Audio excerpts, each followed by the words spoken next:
Timpangnya pemerataan kualitas pendidikan di Indonesia, khususnya Indonesia Timur, sudah menjadi rahasia umum. Baru-baru ini, kebijakan masuk sekolah pukul 5 pagi dicanangkan oleh Gubernur Nusa Tenggara Timur, Victor Bungtilu Laiskodat. Memang sih, pepatah zaman dulu, kalau bangun siang, rezekinya nanti dipatok ayam. Aktivitas pasar juga dimulai dini hari. Namun, bagaimana dengan aktivitas sekolah? Kapan siap-siapnya? Masak bekalnya, mandinya ganti-gantian dengan kakak atau adik? Bisa nggak ya? Dan alasannya katanya untuk pembentukan disiplin dan etos kerja. Emang ada korelasinya? Pak, apakah ada dasar hukumnya terkait kebijakan tersebut? Dasar hukum kau pikir sendiri.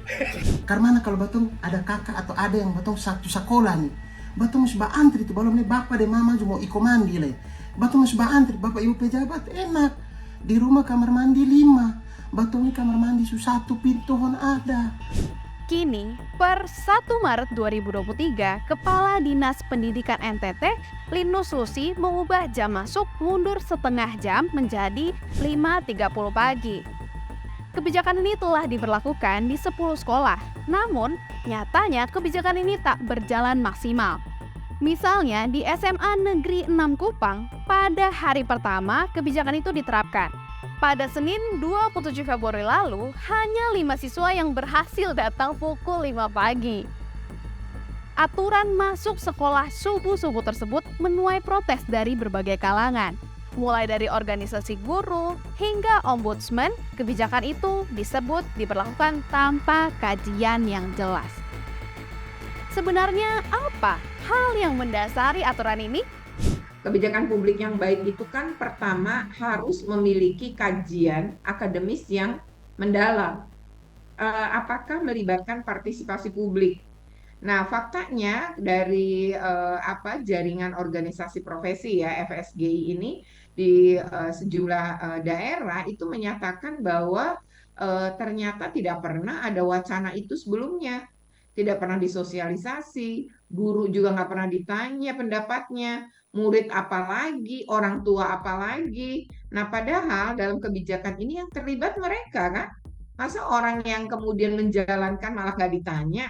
Nah, itu sudah menunjukkan tidak adanya partisipasi publik. Yang ketiga, kalau ini dianggap sebagai sebuah terobosan baru, maka sebelum jadi kebijakan publik harus diuji coba. Bukan udah jadi, harus diuji coba. Yang betul adalah diuji coba dulu sebelum jadi sebuah kebijakan. Selain itu, para siswa disarankan paling malam tidur pukul 22, hingga bangun di pukul 4 pagi.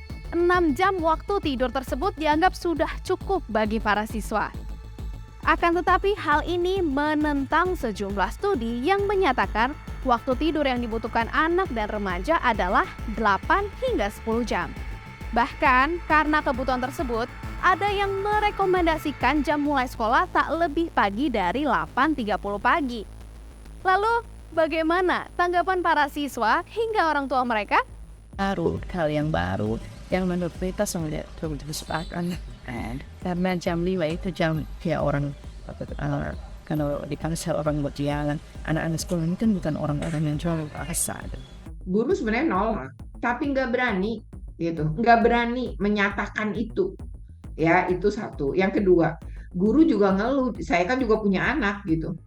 Nah, jadi anaknya juga dia harus nyiapin anaknya, dan kalau anaknya 3, kamar mandinya 1, jam 4 pagi bisa bayangin kayak apa. Ya sebenarnya kalau para orang tua curhatannya tentu berbeda dengan guru ya. Kalau orang tua itu yang pertama mereka memikirkan keselamatan anak-anak mereka. Karena tidak semua orang tua punya kendaraan pribadi itu. Kemudian yang kedua adalah transportasi umum ya. Transportasi umum belum ada sepagi itu. Kan jadi kebijakannya gubernur, tapi gubernur tidak menghubungi Dishub untuk angkot itu dimulai jam berapa gitu.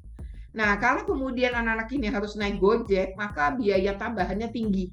Lalu yang ketiga adalah para orang tua ini memikirkan kesiapan mereka juga, karena mereka misalnya mau nggak mau juga harus bangun lebih pagi di rumah, walaupun kantor mereka tidak masuk jam segitu. Nah, lalu mereka juga memikirkan soal tadi ya, kesiapan itu termasuk bikin sarapan. Jadi bener nggak sih ada kaitan antara masuk sekolah subuh dengan peningkatan etos kerja siswa? Tujuan mendisiplinkan, tapi kok kebablasan. Bagaimana menurut kalian? Bagi kalian yang masih sekolah atau punya adik, kalau masuk jam 5 subuh, apa pengalamannya? Taruh pendapat kalian di kolom komentar di bawah. Dan jangan lupa, saksikan Ada Apa Hari Ini hanya di YouTube Tempo.co.